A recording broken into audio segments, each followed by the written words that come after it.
80-volt brake pad job today. I'm Diego with ONYX, and we need to change your brake pads because you're stopping too much. So the front and the rear, same thing, different location, but same thing. Same process, same pads, same shebang. You have 4 bolts, 2 hold the bracket and the other 2 hold the caliper to the bracket. You're gonna want to take off the ones that don't have the nut on the rear. It's gonna be just the ones that go straight to the bracket. It's gonna be a size 13. And you can use whatever you want, whatever you got. No harm, no foul. Very important, once you remove these, not under here, but in between the caliper and the bracket, there is going to be a washer that you do not want to lose and or not put back into place. You'll see it right here. So this washer sits in between the gap from the caliper and the bracket. Just peeps out like that, and you can just put it back in like so. But they both have them, so just make sure that you don't lose them. So now you have your caliper, and on this side you're gonna have a little pin holding in what holds in your brake pads. So you're gonna want to take off this plastic clip,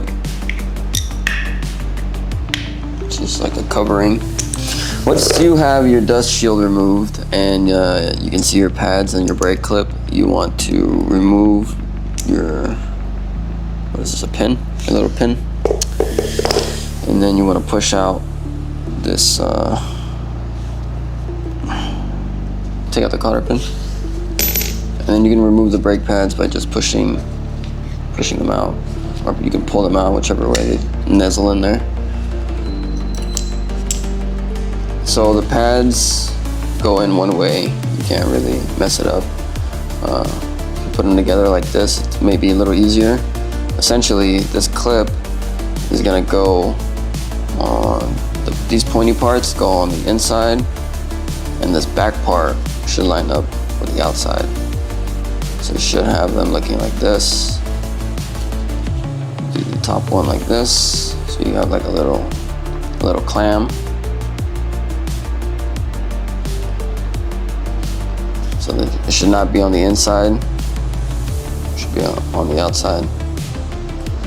And then with this top piece facing up towards your handlebar, not downwards, but upwards, you're going to squeeze them together. And you can put them back in here. So once you have them lined up, you should have something like this. And then you can hold them here and put them inside. Oh. Now if you're having trouble lining them up with your cotter pin, you can set it in, and then from the front and the rear, kind of wiggle them back and forth and get it to line up, and it should just fall into place. And again, this part should be facing up, and you take your pin and secure it. And it should be all good to go. If your caliper has compressed and the pads are touching and there's no gap here, you can take a flathead and just push it back together. And you can take your dust shield, snap it back on. It can go either way, there's no specific way. And then once you have it all together, you can slide it back over your rotor. Make sure you have your washers in place.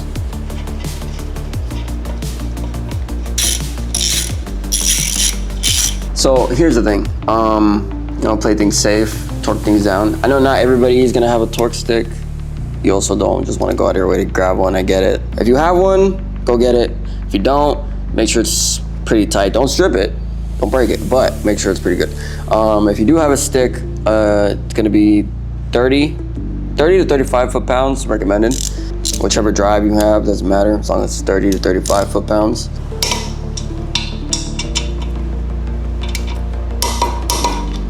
Once you've tightened all your nuts and bolts and you haven't lost your marbles, and everything's good, you want to just give your front brake or rear brake, same thing on both, same procedure.